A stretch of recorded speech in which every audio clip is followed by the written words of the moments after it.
All right, well, good morning, everyone. Thank you so much for being here today. I am so excited about today's event. We are almost at the end of our season. I can't believe it. We have just one more event next week, so I hope you can also join us for that. So one of the things that is an absolute really special and honorable part of this A.P.E.X series is to be able to experience amazing stories. And Shayna's story today is one that really grabbed my interest, and the more I learned about her, the more intrigued and the more amazed I was, and I can't wait to hear what she has to say about all the different things that she's done. She's a bit of a, I think we could claim her as a hometown girl of sorts because she grew up in Cortez, Colorado. She's a member of the Navajo tribe. She is a recipient of the prestigious Gates Millennium Scholarship and attended the Florida Institute of Technology for both her bachelor's, which was magna cum laude, and her master's degree in aerospace engineering. During her time in Florida, Shayna served as a university tutor, developed a nanotechnology outreach program for secondary students, and spent a summer abroad at Oxford. As a graduate student, she interned at Sandia National Laboratories in Albuquerque, New Mexico, where she worked on the Mars rover Curiosity program. After the internship and graduating with her master's degree, she accepted a full-time position with Sandia, where she has been working since 2012. Currently, she is project team and senior mechanical engineer in the Nuclear Weapons Systems Group, where she is responsible for leading a multidisciplinary team of engineers and scientists, and she oversees the design, testing, and production of over 50 components in a multi-billion-dollar program. Ladies and gentlemen, it is with great honor and pride that I introduce Shayna Begay.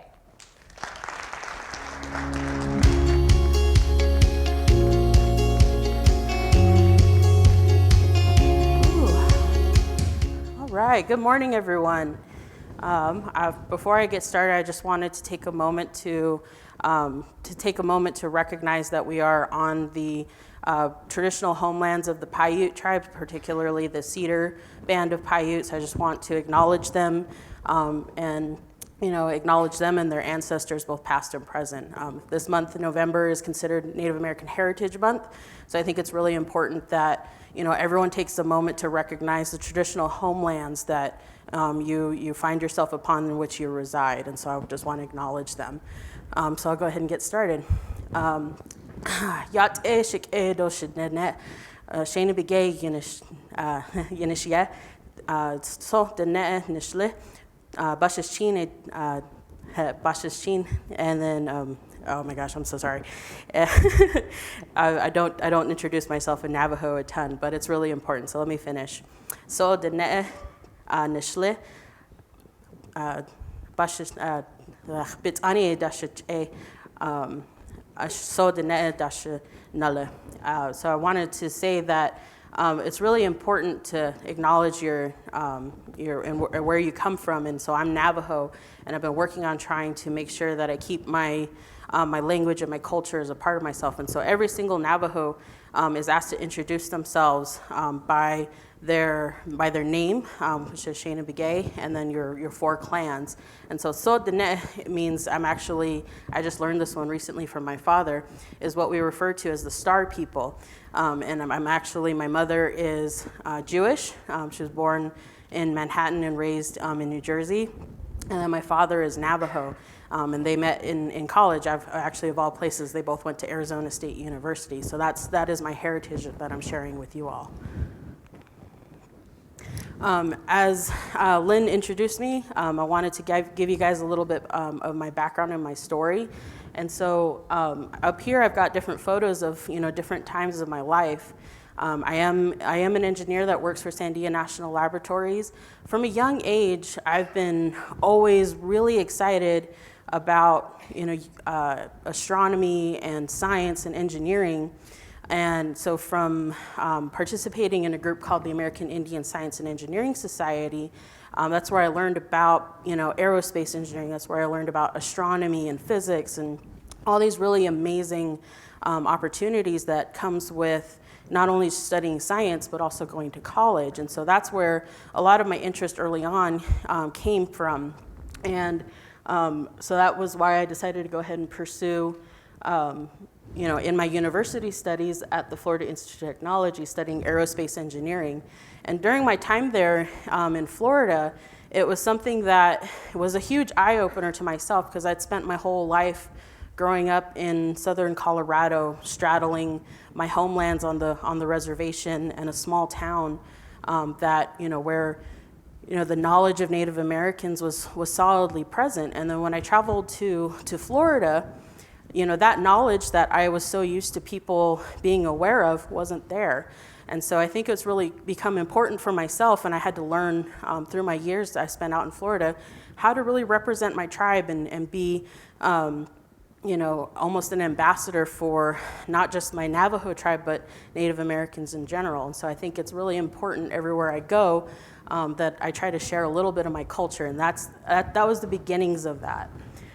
So while I was there at Florida Tech, I got to explore more of my aerospace interests. Or really, what drew me really about going to Florida Tech was that it was actually started as part of the space race. So a lot of the engineers and scientists that were working on sending people to the moon with the Apollo mission, that's where they studied at night, was at that school. And so that's why I was drawn to go to school there. And so what helped me go through that, of course, was receiving my Gates Millennium Scholarship. And that was where I first learned and heard about the term leadership.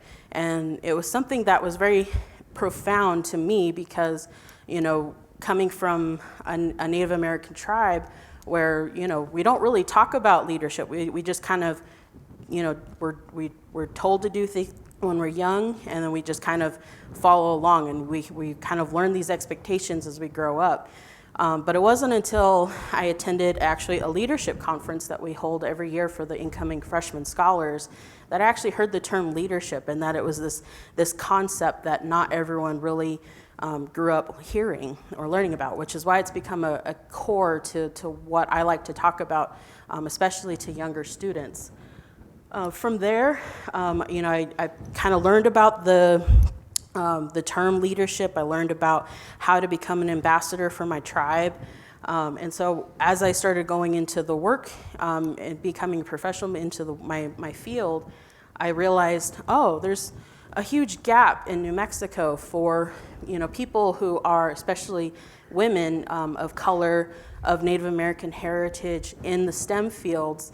And so it became really important to myself that not only, did I go and study and learn about aerospace engineering, and I got a dream job working in the aerospace industry, there's a huge gap in terms of being able to take that back home and being able to encourage younger Native American students to go into the STEM fields. And so I got involved right away with my company, Sandia National Laboratories, in participating in outreach programs. And I've been very, very fortunate over the years to participate in different parts all over New Mexico. And then where I actually teach a rocketry class. I've taught chemistry, I've taught mathematics, and I've actually even spoken about leadership to some of the younger high school students. And so to me, it's become really important, and it's something too within my tribe that, as you become older, you start to, I call it becoming an elder in training, is that you have to start passing on what you know, what you've learned, what you've seen, where you've been. And so that's a big part of, of what I consider very important to myself and my legacy as a person on this earth. And so that's a big part of everything that I do. I'm very proud of that.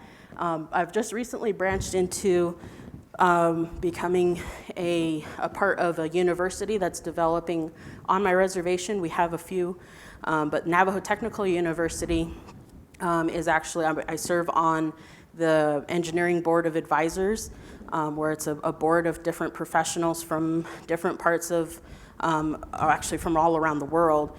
We come together a couple times a year and we talk about developing engineering programs at the school. And I'm very happy to announce, actually, we just, within this last year, we got two of their engineering programs, their 4-year programs, A.P.E.X accredited. So it's actually the first tribal university in the country that has an A.P.E.X accredited program. So all of their students that now attend that school and get a 4-year degree in engineering are now eligible to go work for places like my the National Laboratory. So it's very, very exciting, and I think we're doing some amazing things that we're trying to do to grow resources on my reservation.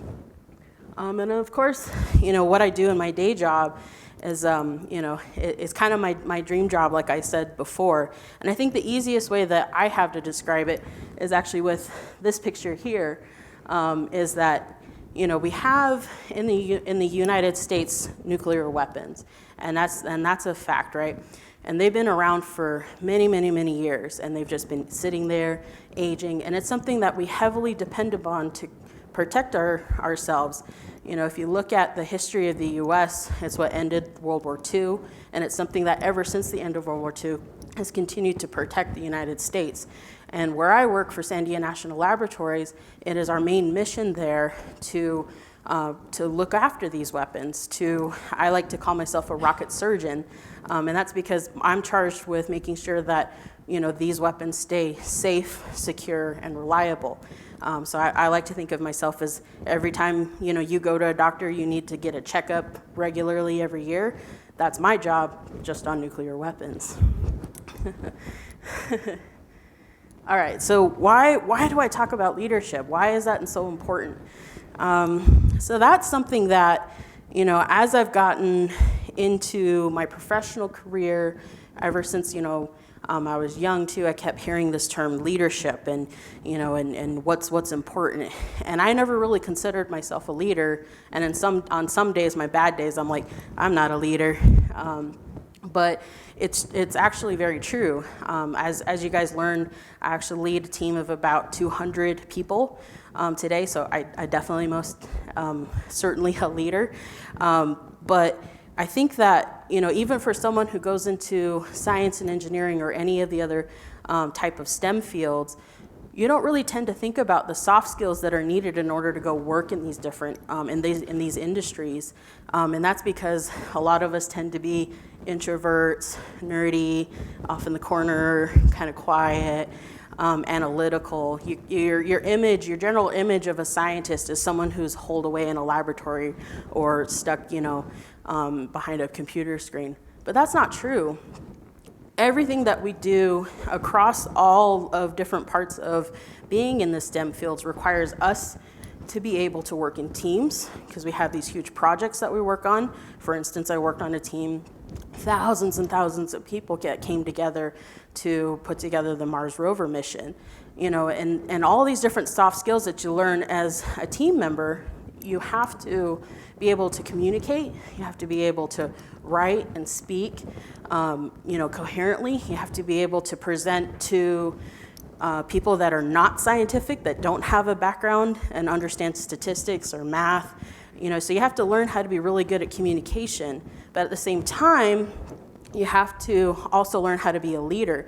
And the best way to learn how to be a leader, your first step is to learn how to follow. And so that's why I talk about leadership.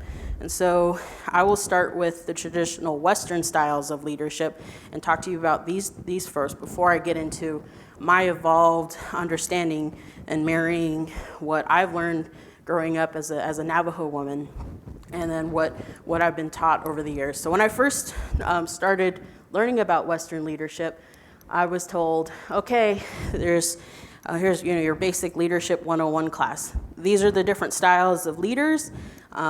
We have 6 different styles of being a leader, and each and every single one. And you kind of are told that each person fits into one category of leadership. So let's step through those really quickly. So first, you have coercive. Your coercive leader is usually someone who is seen as a negative type of leader. It's someone that is seen as, I need your immediate compliance. My image that I like to use is, that level 1 manager that, is telling you in your face, you're doing this wrong, you need to do this right, yada, yada, yada. And so it's something that, this is really good when there's a crisis and you need someone to come in and start driving immediate results. So, even though it's someone who's seen as a negative, they're effective. They're seen as effective because they're able to mitigate damage or, assess and implement damage control right away. Next, you have authoritative, and this is someone too who's, more positive. Someone who says, all right, we're all a team, we're all going to do this. I need you to follow me, and we're going to go. It's someone who's a little bit more motivating, but is also someone who kind of tries to bring people along with them. Right, so they see that we have new change. We have these changes we need to implement. I'm really, really excited about it. I have a whole vision of how this is going to work. You just need to trust me, and we're going to get there. Right. Next, you have affiliative, and I think a lot of people, I would share examples of people like this in my life, but I think you can think of examples of this in your life. Being on a college campus, I like to think of a lot of my professors are as affiliative leaders. These are people that are motivated, to not only encourage their students, they also have a lot of deep empathy because they've had to go through the same academic lifestyle as you. They've had to be sitting in those chairs with you at one point in their lives, and now it's their turn to share what they've learned and what they know with you. And so it's someone who's, wants the whole group to, take everything that they've learned in a positive light, and they want the whole group to kind of come together and together form that understanding and move forward. Next, you have a democratic type leader, someone who, wants the whole group to come together, share different ideas. This is a really good example of how Congress should be working. We won't get into the politics of that, but it's everyone coming together, sharing their experiences, sharing their opinions, and at the end of the day, usually the last person to speak is your leader, someone who says, okay, I see all your different points. From all those different points, we're going to forge this consensus that this is the right way to go. And this is something that, if you were to ask me a few years ago what my leadership style was, I probably would have pointed to, I think I'm a democratic type leader because I work on a team of a lot of smart people. And at the end of the day, they're all going to share their opinions no matter what you say or what you do. But what I've learned over the years is that you have to appreciate people for all the opinions that they have, because I have a wide range of expertise on my teams, from people that have been at the labs 20, 30 years to people that are just straight out of school. And I try to listen to everyone's opinions. Moving along, we got pace setting. Pace setting, this is someone who sets high performance standards. It's someone that, is seen a little bit more as negative just because, this is someone who sets really, really high standards for their team. Like, we're going to put out this new component in 2 weeks. I'm like, I don't know. There's a whole lot of research that needs to go into that. And the team is kind of a little bit shaky because we don't know if we could quite do that, right? Maybe they try to push people beyond what normal expectations would be. So this is someone who's really, a go-getter, pace setter. So they can be seen in a little bit more of a negative light because they like to really push their teams really hard. And then into coaching, and I think at every point in your life you've come across a coach in some way. Some people like to see their teachers as coaches as well, especially those that are in band or music or choir, as well as if you play sports. So this is someone who's really positive and wants to motivate you and try to get you to all accomplish one thing at a time, whether it's performing a perfect ensemble to scoring and winning a football game. Those are your coaches in your life. All right, so what is indigenous leadership now, right? So I'm going to explain this one to you. I think a lot of times people that are not familiar with Native Americans in general, the image that they will have are what is basically what Hollywood shares with you, right? What do we learn in our current history books is that, all Native American tribes have chiefs, and everyone follows that one chief. And then when that chief dies, it's their son or their daughter that takes over. And, that's just really not true. I come from the Navajo tribe, and this is something that, I've as an ambassador, I've had to explain to people several times. My tribe, we don't live in teepees on a plain. We don't hunt, bison on the plain. That's not my tribe. We live in hogans. Our maternal grandmothers are our leaders. This is the tribe that I'm from. Once you meet one person from one tribe, you've met one person from one tribe. That's how that works.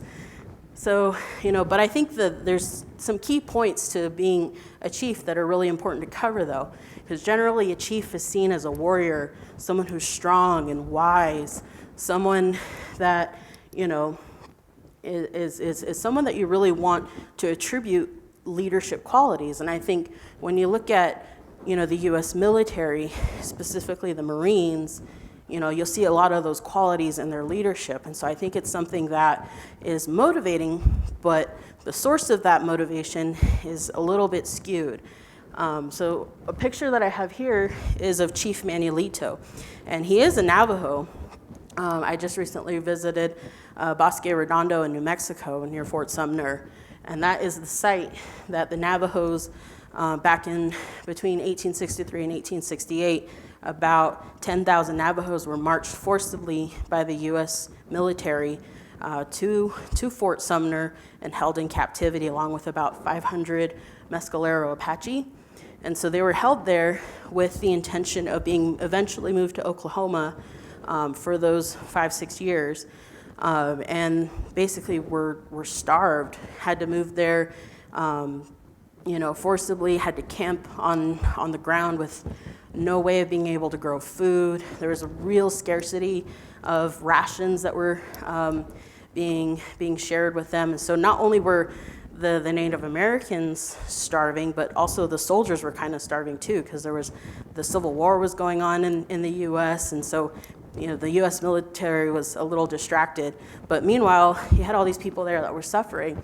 And so the way, from our viewpoint as Navajo people, you have to think that our status in life at that point was, we're at war, we're being held in captivity. We need, who do we need at that point? We need warriors. And so for the Navajo tribes, we had different war parties, and so they each had their own leader. And so at that point, that's why we elected to have a couple of different chiefs, Chief Manuelito, Chief Barboncito, that were our representatives for our tribe at that time. And so that's why when people talk about the Navajo people, a lot of times you'll hear references to Chief Manuelito. And me, being Bitani on my father's side, I'm part of his lineage as well. So you could say I'm a direct descendant of Manuelito. And so that's something that I like to share with people, because when you read about it on the internet, you Google it later, you're gonna hear like, oh, she said there was no chiefs, that's a lie. Like, no, calm down. He really was a chief, but you have to think about it in the context of what was happening at that time. We needed someone who was a warrior, who could think tactically, and he was the one who was able to sit down and successfully negotiate the release of our people. It's the only Native tribe in the U.S. that was able to negotiate our way successfully out of captivity. And actually he was able to negotiate our return back to our homelands, our original 4 sacred mountain homelands. And so I think that's something very admirable about his story, so I don't want to discredit that. But what is leadership to the Navajo people? What have I grown up understanding? Well, I think that it's really important to understand, like I said before, that during the time of our captivity, we nominated someone who was a tactical or a war leader. But the way that we see leadership as Navajo people is that it's a shared responsibility. You have the maternal grandmother who is the leader of the family. Most of the times you'll see the eldest uncle or grandfather who is the leader for the young men, but they can also be the leader from a spiritual side of things. You guys have priests or pastors and things like that. For us, we'd have like the eldest uncle, and that would be our spiritual leader. In practice today, we still carry on our matrilineal society. The heads of the households are still passed from one maternal grandmother to the next. And so that's the person you have to ask for things like, permission to go study in Florida, like I did. And then as well as it's reflected in our current government system. So we, unlike other tribes, we have a 3-branch government system that's modeled after the U.S. government. So we have a president, we have a Supreme Court, and then instead of Congress, we have a tribal council that operates kind of very similar to Congress. Oops.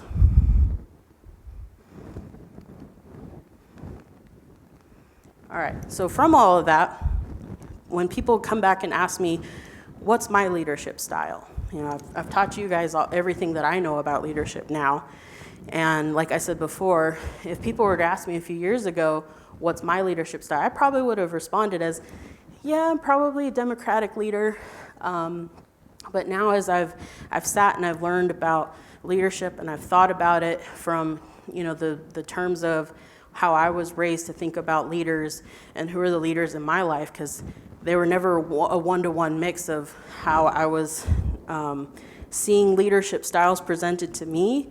And I was never really able to connect that with people that I saw in my life. I was never able to make that connection of, what's someone that I know that's coaching that's in my family. And the only way I was really able to relate to these concepts of Western leadership was by thinking about my experiences outside of my culture. And so the yearning for getting back to understanding my culture and making sure that I'm a good ambassador for my tribe is what led me to start thinking about my concept of leadership a lot deeper. And so I think a really good way that I came to understand it is I want to share a story with you guys from our story of emergence from the Navajo tribe. And so it goes like this, is that the Navajo people were looking for a leader to lead them in life. And there were 4 different animals that presented themselves and said, we could be good leaders for you, a good leader for you. And so the Navajo people were trying to decide, how do we pick between these different animals who wish to lead us? And so they came up with a challenge. And they said, each of you represents something different. We want to send you out to the 4 sacred directions. You know, 4 is a recurring theme for our tribe. First, we had the wolf. And he was someone that we sent off to the east. All right, and then we had the bluebird. So we sent him off to the south. And we had the mountain lion, sent you off to the west. And then finally we had the hummingbird, we sent off to the north. And we were told, they were all given one piece of direction, and that was, you have to bring something back to the tribe, to the people, that is important to our survival, to life. And so they all went off, scattered to the 4 different directions, and the Navajo people waited. The next day in the morning, they saw the sunrise, and with it was coming the wolf. And with him, he brought not only the sunrise, he also brought the concept of thinking. And that, you know, he wore the dawn as his coat, and he said, in order to be a successful tribe, for us to survive, you guys need to be able to think for yourselves. And so I will be that leader that will do all of your thinking for you, that will say, you know, this is how we're going to analyze these different things. So it's like an analytical type leader, right? And then moving on from there, we had the bluebird. Time went on a little bit, and about midday or so, he looked to the south, and the people saw the bluebird coming in, wearing the blue sky as his coat. And with him, not only did he bring that blue sky, he brought the concept of planning. And he said, you know, I think in order to be a really good leader, we need to be able to plan our survival. It's not just good enough to think about what we're going to do, but we didn't know how we're going to do it. So we need to plan our way in order to survive as people. And so that's the concept that bluebird brought. Some more time went on, the sun was starting to set low, and with the sunset, the mountain lion was coming back. And what he brought was life. And really with it, you know, as a hunter and as an expert in survivor and protection, he said, all right, the most important concept here is that you have to understand someone, for someone to be a good leader, they have to understand the concept of life itself. When is it okay to hunt and kill a prey? When is it okay to conceive more children? And how do we pass on that concept of that circular thought of life? So that is what is going to make a good leader and help us survive. So Navajo people accepted that too. And then as the midnight came, that's when Hummingbird came back wearing the star-covered night as his coat with all these beautiful colors. And so with him, Hummingbird brought back spirituality. And he said, in order for us to survive, we have to be able to look inwards for ourselves. and understand where we are within the universe, and that we must be able to respect our elders, our stories, our traditions as people. And without that, who are we? And we need that. So we need someone who's a spiritual leader to lead you. And so those are the 4 different gifts that these leaders brought back to the tribe. And the tribe sat there and we all discussed who's going to be a good leader, which one do we pick? I mean, I had a hard time when reading this and learning about this of picking which one do I want to follow. And so the end of the story here is that the Navajo people decided we can't just pick one, we need all of them. All of this completes a picture of what a true leader is. It's someone who has to hold these concepts within themselves. And so you're not just a leader that, picks one style, isn't just a spiritual leader. You can't just be someone who's good at hunting or speaking. You need all of these different concepts. You need to be good at all of these in order to be a really good leader. And so from the Navajo perspective, this is what we consider to be a good leader, someone who can set their foot in all of these different directions. And so when people come back and ask me about my leadership style, this is the story that I share with them. And from that point of view, I started to draw some connections between what the Western people had taught me about leadership versus, this creation story about leadership. And so that's something that, within the last couple of years, I've finally been able to merge. I've started to hear some recurring themes about, all right, when is it that you consider all these different traits that Western styles has described as 6 different styles. But when you look at the Navajo story of leadership, you start to see those same recurring themes just within this one concept that a really good leader, you must hold really all of it.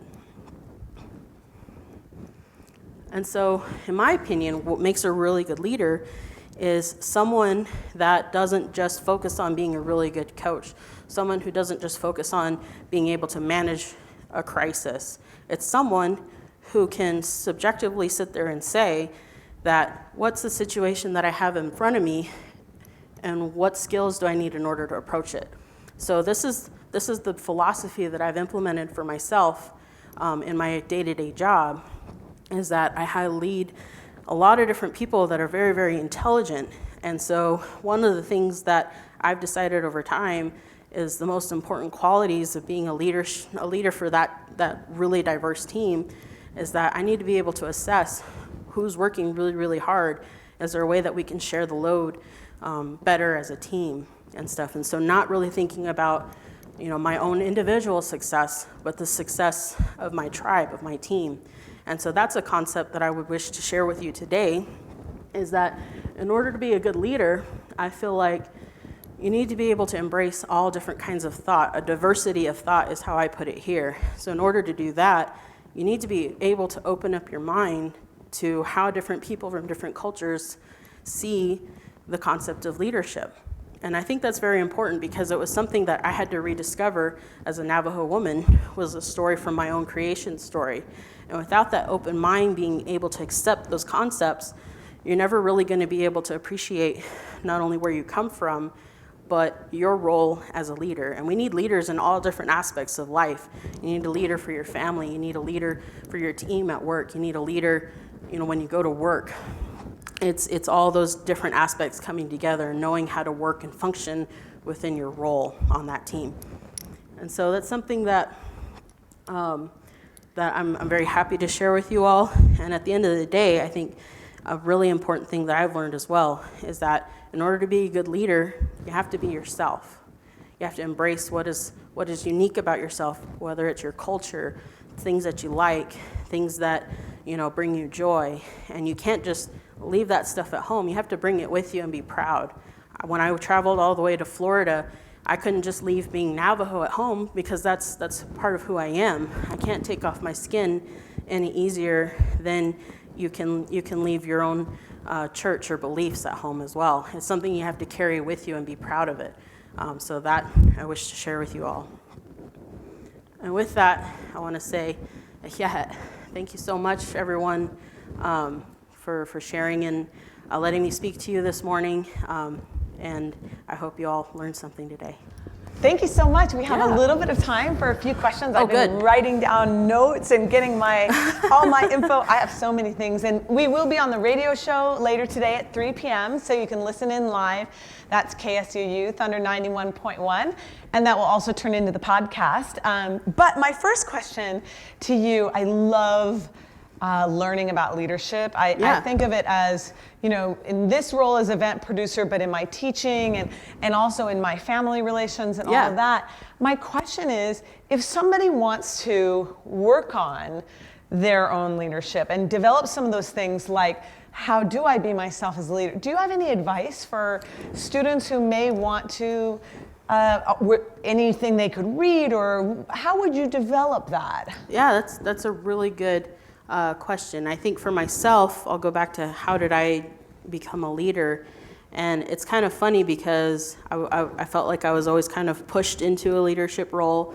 To share a really quick story, while I was in college, I didn't want to be a leader specifically for a senior design project, and I said, no, let someone else take the lead. Like I've got a lot of other things going on. I need someone else to do that. And about halfway through the semester, the person we had elected to be our leader decided, oh, I can't do this. We need someone else. Shayna, you do it. And I was like, oh, fine, wow. fine. And it was hard. But I think in order to become a leader, it's just like I said in my presentation, you have to know how to follow. So I think paying attention to people that you think are really good leaders and understanding what are the aspects and qualities of that leader do you really like. And developing a really good mentorship maybe with them if that's someone you want to emulate.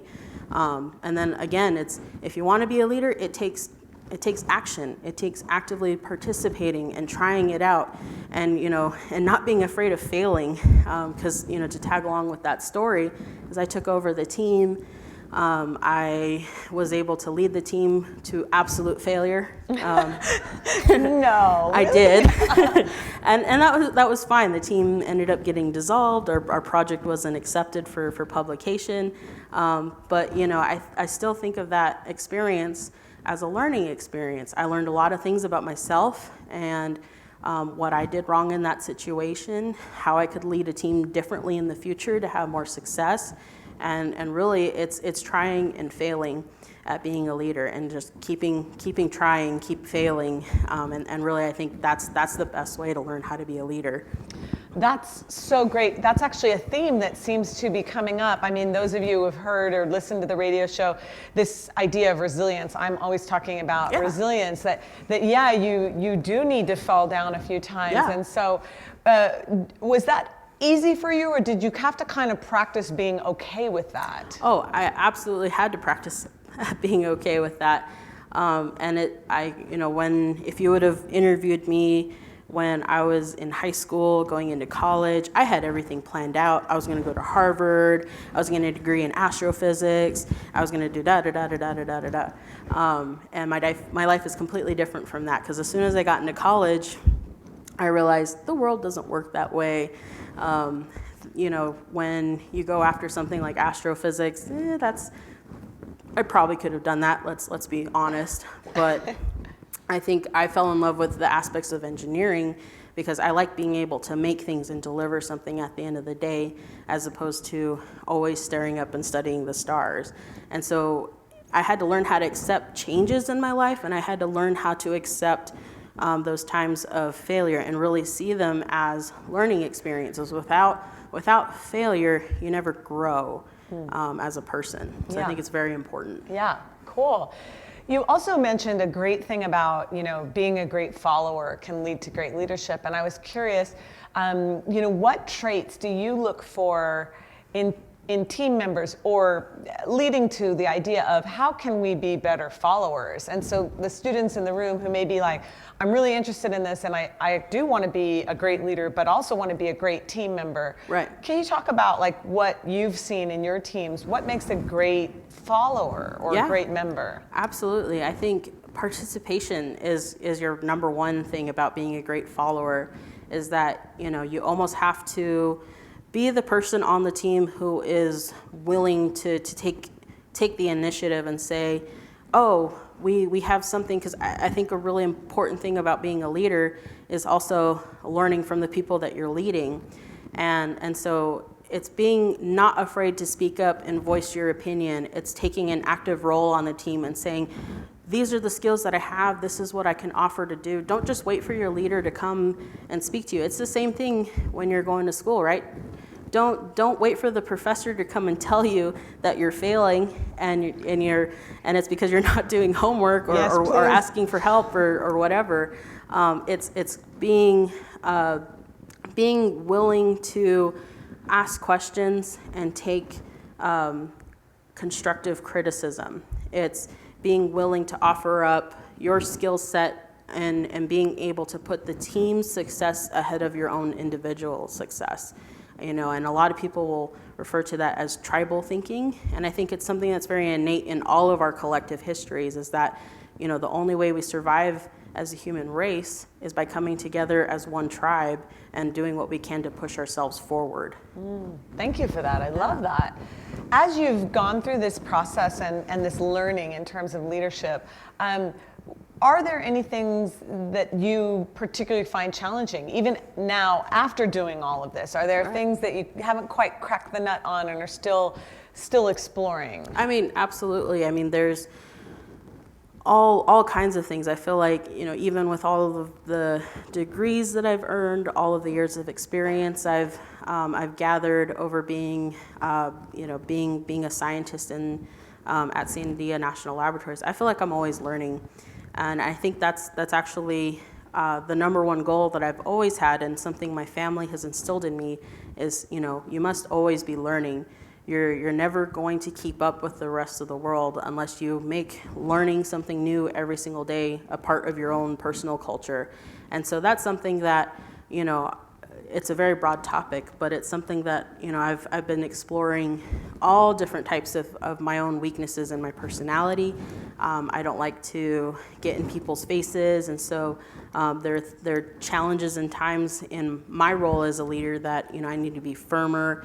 I need to, be able to tell people that constructive criticism and things like that. And so it's just working on those areas that are your own weakness and constantly trying to find a way that's comfortable for you to build up those skills. Yeah, great. Yeah.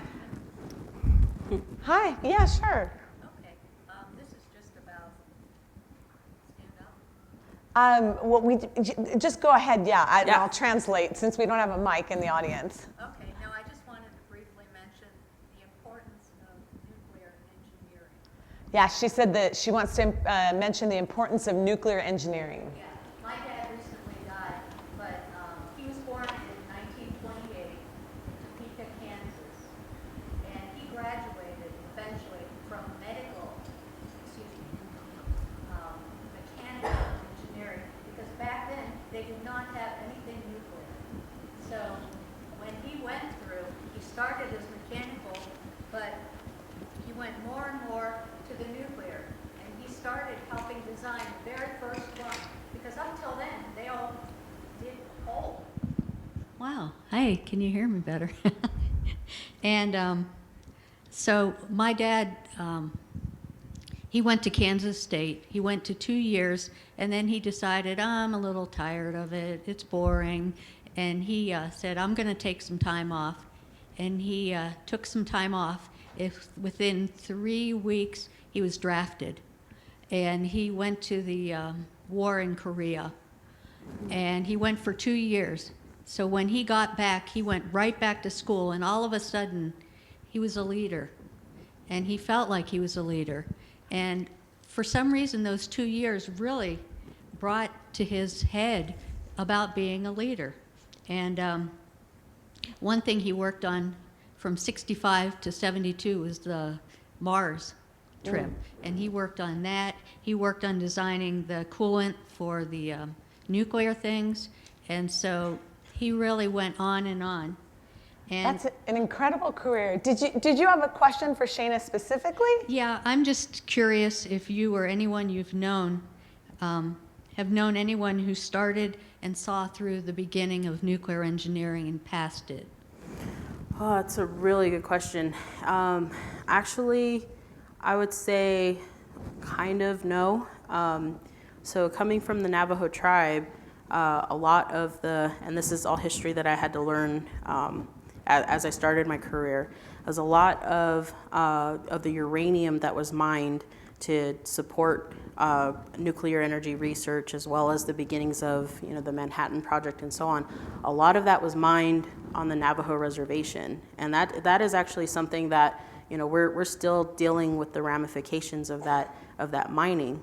But I think that's something that I can proudly say that my family helped.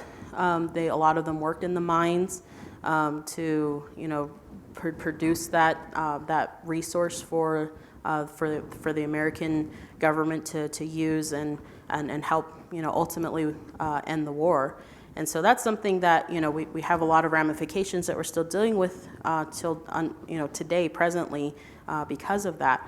But I think that comes from our innate desire to help our survival as humans, as a human tribe. And so that's something that, even when you look at statistically, a lot more Native Americans serve in the U.S. military, more than any other demographic in the U.S. And that is because of our desire to promote our own survival. And so a lot of the men and some women in my own direct family are all, a lot of them served in the Marines. One person who served in the Navy. We like to make fun of him, and that's fine, right? And then even myself, and what I do in my everyday job, even though I'm not a direct part of the military, I am a civil servant, and I think that is a direct part of our culture, in that we like to do what we can to protect the larger tribe. Can you talk a little bit about some of the challenges that you faced growing up on the reservation, on and off the reservation, and trying to go into the STEM fields? Yeah, so that's a really good question. And there is no one else in my family that is an engineer or a scientist. I have one uncle who, it's pretty related. He's in the medical field. He's a doctor. And a lot of my family wanted to push me into being a doctor. And so I had to learn at an early age of saying no. I could probably do it, but it's not what I desired. And so that was something that, growing up, I was really fortunate to know from a very early age that I was in love with the stars, and I was in love with exploration and the aerospace industry. And, I was really fortunate to have a family that not only promoted, me exploring my own self-interests, but also heavily emphasized the importance of education, especially higher education. And so that was something that I think gave me a really good basis for instilling that desire and strength within myself to go after what I dreamed for. But as I grew up, I faced a lot of challenges from the external world telling me, no, that's not really a field that women go into. I even from a very young age, I had teachers who told me, your skin is brown. That means to me that you're a slow reader. You're not going to really understand these things that we're telling you. Yeah. Wow. And they directly told these things to my face, and I was in elementary school at the time, all the way up until I was in college, and I even had my professor who was my advisor tell me that, you're probably going to change majors because not many women do aerospace engineering. I don't really care what classes you pick. And I think that having people directly tell me no was both a motivator and something in which I learned how to draw strength from. Because it was something that when I went home and my family encouraged me, and they told me, you're smart, you can do anything that you want. I think learning how to be a trailblazer was something that without that strong background of my family support, I don't imagine how I would have survived without it. But at the same time, being a trailblazer is really hard. But it's also something where the expectations that are set for you are so low. Anytime you go above it, it's like, oh wow, it's a great feeling. And I like to say, like, you know, even the people that, you know, were naysayers, people who told me that my dreams were too far for anyone of my background to really reach for, you know, I can still talk to them today, and, you know, I've gone back to them and I've spoken to them, and I have the utmost respect for them, because without them telling me no, I wouldn't have found the strength to keep going and stuff. And so that really speaks to, when you want to harness something like resiliency, it's being able to take negative criticism with the positivity of support. You must be able to harness both. Oh, great. I know that you can't talk into too much detail about the work you do. It's Right. highly classified and a lot of security around it. But in general terms, is there anything you would like our audiences to know about the work that you do? Yeah, absolutely. I think it's really important. I think the work that we do at Sandia National Laboratories, and, you know, it was something that, you know, I wasn't aware of growing up at all. Not until I actually met representatives from the laboratories, and they started speaking to me about coming and working in Albuquerque. And in what I learned was that, you know, this is a very difficult topic to talk about with a lot of people. You know, these are weapons of mass destruction. And, you know, I had this external image of something that is